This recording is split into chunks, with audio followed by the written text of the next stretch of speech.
সম্পর্কে।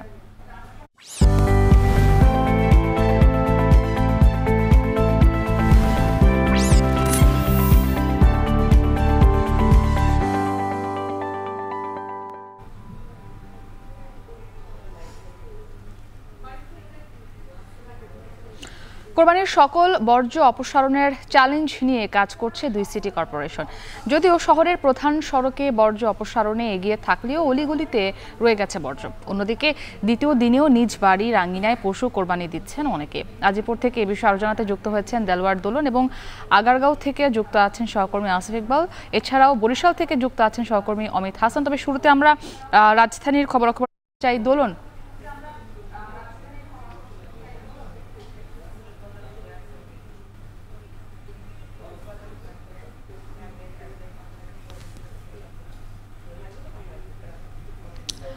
ধরুন ঈদের দ্বিতীয় দিনে কি দেখছেন? নগরীর অলিগলি কতটুকু পরিষ্কার হলো? আজকেও তো অনেকে পশু কোরবানি দিচ্ছেন, কতটুকু পরিষ্কার পরিচ্ছন্ন দেখছেন?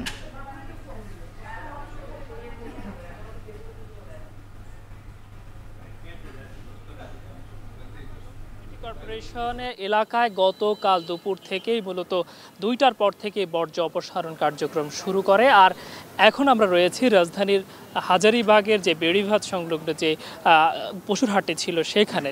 সিটি কর্পোরেশন থেকে বরাবরই বলা হয়েছিল যে গতকাল রাতের মধ্যেই সব ধরনের বর্জ্য অপসারণ করা হয়েছে। তবে আমরা এখানে এসে একটু ভিন্ন চিত্র দেখেছি। বিশেষ করে হাটের মধ্যে এখনও যে বর্জ্য কিংবা যে সকল স্তূপগুলো ছিল আমরা দেখেছি রয়েছে এখনও। এছাড়া অন্যান্য যে বাঁশ সহ অন্যান্য যে সরঞ্জামগুলো রয়েছে সেটি অপসারণ করা হচ্ছে। অন্যদিকে পুরান ঢাকার আমরা লালবাগ সহ হাজারীবাগ এলাকায় ঘুরেছি। সেখানে অলিগলি থেকে শুরু করে বেশ কিছু স্থানে এখনো বর্জ্য পড়ে থাকতে দেখেছি।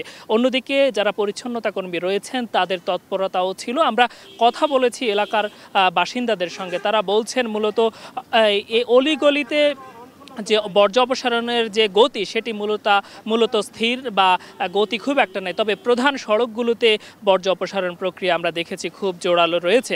অন্যদিকে নগরবাসী বলছেন যে এভাবে যদি অলিগলি কিংবা যত্রতত্র যদি পড়ে থাকে তাহলে মশার উপদ্রব যেমনিভাবে বাড়বে, অন্যদিকে তাদের ভোগান্তির ক্রমাগত বাড়তে থাকবে। আপনাকে জানিয়ে রাখতে চাই যে ঢাকা দক্ষিণ সিটি কর্পোরেশন এলাকায় মূলত 75টি ওয়ার্ডের মধ্যে যে কোরবানির বর্জ্য অপসারণ প্রক্রিয়া তার মধ্যে নিয়োজিত রয়েছে ৯,৪৯৭ জন কর্মী। এছাড়াও আউটসোর্সিংয়ের মাধ্যমেও বেশ কিছু কর্মী তারা নিয়োজিত রেখেছেন অপসারণ কাজ করার জন্য। তবে শেষ যেটি আমরা দেখেছি মূলত অলিগলিতে বর্জ্য অপসারণ কাজ কিছুটা দেরিতে হলেও প্রধান সড়কগুলোতে তারা খুবই দ্রুত সময়ের মধ্যে অপসারণ করছেন। আর বিশেষ করে আজকের দিনে অনেকেই কোরবানি দিচ্ছেন, সেই ক্ষেত্রে সেই সকল বর্জ্য অপসারণ করতে কিছুটা সময় লাগছে। এই ছিল ঢাকা দক্ষিণ সিটি কর্পোরেশন এলাকায় হাজারীবাগ এলাকা থেকে মূলত বেড়িবাঁধ এলাকা থেকে আমার কাছে সবশেষ।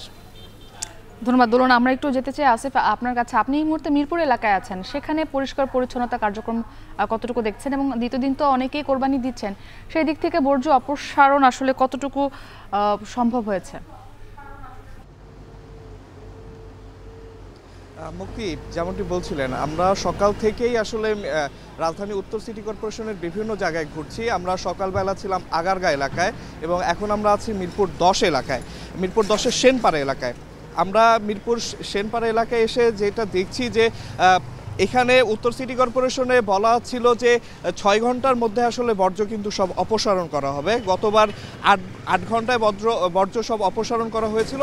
এই জন্য এবার মেয়র বলছিলেন যে তারা হয়তো 6 ঘন্টার মধ্যেই আসলে সব বর্জ্য অপসারণ করবেন। কিন্তু সকাল থেকে আমরা কিন্তু সেই ধরনের কোনো মানে চিত্রটার কিছুটা বিপরীত চিত্রই আমরা দেখেছি। আমরা প্রধান সড়কেও যেমন বর্জ্য দেখেছি, এখন আমরা যেই জায়গাটি আছে এটি আসলে মূলত একটি বর্জ্য ডিপো।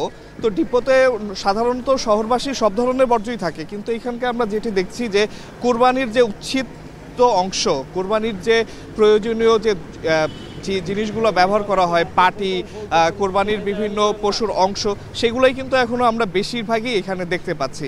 আর আমরা শহরের বিভিন্ন এলাকায় ঘুরে দেখেছি যে আজকেও কোরবানির যেহেতু দ্বিতীয় দিন, আজকেও অনেকে কোরবানি দিচ্ছেন, সেই কোরবানির বর্জ্যগুলোও কিন্তু এখনও বাড়ির পাশেই পড়ে রয়েছে। সেগুলোও কিন্তু আসলে এখন পর্যন্ত সব বর্জ্য কিন্তু অপসারণ করতে পারেনি সিটি কর্পোরেশন। এখন আমরা এখানকার যারা আছেন এই স্থানীয়রা, তাদের সাথে যা কথা বলে জানতে পেরেছি, তারা বলছেন যে তারা যথাযথ নিয়ম মেনেই কোরবানি করার চেষ্টা করছেন, বর্জ্যগুলো তারা সঠিক স্থানে রাখার চেষ্টা করছেন, কিন্তু তার পরের কাজটুকু কিন্তু সিটি কর্পোরেশনকেই করতে হবে। এখানে আজকেও দ্বিতীয় দিনের মতো আমরা দেখতে পেয়েছি যে এখানে অনেকেই কিন্তু দ্বিতীয় দিনের মতো কোরবানি করেছেন, বাড়ির সামনেই তারা কিন্তু কোরবানিগুলো করেছেন।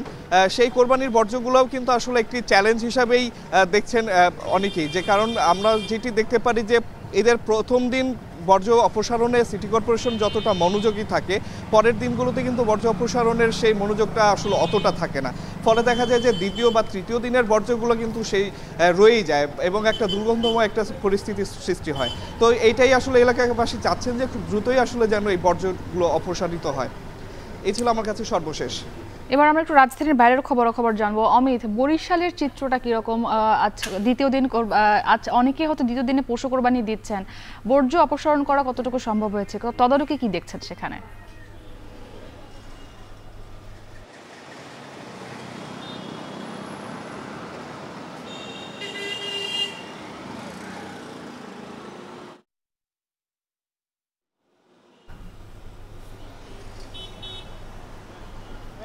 অমিত, আমাকে শুনতে পাচ্ছেন? মুক্তি, বরিশালের কথা যদি বলি, যে গতকাল ঈদুল আজহা উপলক্ষে যে বরিশালের পশু কোরবানি শুরু করেছিল, সেটা বর্জ্যগুলো কিন্তু রাস্তার বিভিন্ন জায়গায় ছিল এবং অনেকেই নির্ধারিত স্থান ছাড়াও বাড়ির আঙিনায় কিংবা রাস্তার পাশে কিন্তু এই পশু কোরবানি করেছে, যার ফলে সেই বর্জ্যগুলো কিন্তু রাস্তার পাশেই ছিল। এবং সিটি কর্পোরেশন থেকে গতকাল 2টার সময় কিন্তু এই কার্যক্রম শুরু করে অপসারণের, এবং তারা বলেছিল যে 6 ঘন্টার মধ্যেই কিন্তু এই বর্জ্যগুলো তারা অপসারণ করবে, এবং তারা কথা মতো 6 ঘন্টার মধ্যেই কিন্তু সেই বরিশাল নগরীর যে বর্জ্যগুলো রয়েছে সেগুলো কিন্তু তারা অপসারণ করেছে। এবং আজকে বরিশালের বিভিন্ন নগরীর বিভিন্ন রাস্তাঘাট আমরা ঘুরে দেখেছি, আসলে কোথাও কোনো ময়লা আবর্জনা কিন্তু দেখতে পাইনি। অন্যদিকে নগরবাসী বলছে যে সিটি কর্পোরেশনের এই উদ্যোগ কিংবা কার্যক্রম সফলভাবে তারা সময়ের মধ্যেই করেছে, যার কারণে তারা কিন্তু সন্তোষ প্রকাশ করেছেন এবং একই সাথে আরও জানিয়েছেন যে তাদের যে চলাফেরা করায় কিছুটা সুবিধা হচ্ছে এই ময়লা আবর্জনা না থাকায়। এবং অনেক জায়গায় আমরা দেখেছি বিভিন্ন মার্কেটগুলোর মধ্যে কিংবা বিভিন্ন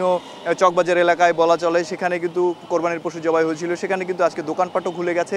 এই ময়লা আবর্জনায় কোনো ধরনের অসুবিধা কিন্তু তাদের হচ্ছে না। এবং আরেকটু যদি বলি, বরিশালে এবার 202টি জায়গা নির্ধারণ করা হয়েছিল এবং সব ওয়ার্ডেই কিন্তু বস্তা দেওয়া হয়েছিল ময়লা আবর্জনা রাখার জন্য। সেক্ষেত্রে সিটি কর্পোরেশনের যারা নগরবাসী কিংবা কোরবানিদাতা রয়েছেন, তারাও কিন্তু তাদের সচেতনতা দেখিয়েছেন এবং বস্তার মধ্যেই ময়লা সংগ্রহ করেছেন এবং ময়লা রেখে দিয়েছেন, যার কারণে এই যে পরিচ্ছন্নতা কার্যক্রমটি খুব সুবিধা হয়েছে করার জন্য সিটি কর্পোরেশনের কর্মকর্তারা এভাবেই জানিয়েছেন। এবং রাস্তাঘাট ধুয়ে তারপরে কিন্তু ব্লিচিং পাউডার দিয়ে সেগুলো পরিষ্কার করা হয়েছে এবং বরিশাল নগরীর কোনো জায়গায় কিন্তু আজকে ময়লা আবর্জনা দেখা যাচ্ছে না এবং তাদের কার্যক্রম সুষ্ঠুভাবে সম্পন্ন হয়েছে বলেও তারা আমাদেরকে জানিয়েছেন। এবং রাত 8টার মধ্যেই তাদের সম্পন্ন করার কথা ছিল এবং এলাকা ভিত্তিক যে ময়লা আবর্জনাগুলো ছিল সেগুলো কিন্তু তারা ছোট ছোট ভ্যানে করে নিয়ে একটি জায়গায় স্তূপ করে তারপরে সেই ময়লাগুলো অপসারণ করেছে বলে সিটি কর্পোরেশন থেকে জানিয়েছেন। এবং সিটি কর্পোরেশনের যারা পরিচ্ছন্নতা কর্মকর্তা রয়েছে, এরকম প্রায় 1000 কর্মকর্তা, 1000 পরিচ্ছন্নতা কর্মী কিন্তু তারা এই কাজটি করেছেন বলে জানিয়েছেন সিটি কর্পোরেশন কর্তৃপক্ষ। এবং আরেকটু যদি বলি যে বরিশালের 30টি ওয়ার্ডে সব জায়গায় কিন্তু বিভিন্ন ট্রাক, পানি ট্রাক, লোডারের মাধ্যমে ময়লা পরিষ্কার করা হয়েছে এবং এই বর্জ্য অপসারণের ক্ষেত্রে সিটি কর্পোরেশনের যারা কর্মকর্তা এবং কাউন্সিলর বিন্দু ছিল তারা কিন্তু তৎপর ছিল এবং সিটি কর্পোরেশনের বিভিন্ন জায়গা তারা ঘুরে ঘুরে দেখেছেন এবং সুন্দরভাবে পরিচ্ছন্নতা কর্মীদের মাধ্যমে সেগুলো পরিষ্কার করেছেন। তো বরিশালের পরিচ্ছন্নতা কার্যক্রম থেকে এই ছিল আমার কাছে সর্বশেষ। মুক্তি। এই উন্নয়নে গর্বিত জাতি, গর্বিত নতুন ধরা পরিবার, আবাসনে আস্থার আদর্শ, নতুন ধরা, নতুন প্রজন্মের নতুন পৃথিবী। ঈদের পর ভ্রমণ পিপাসু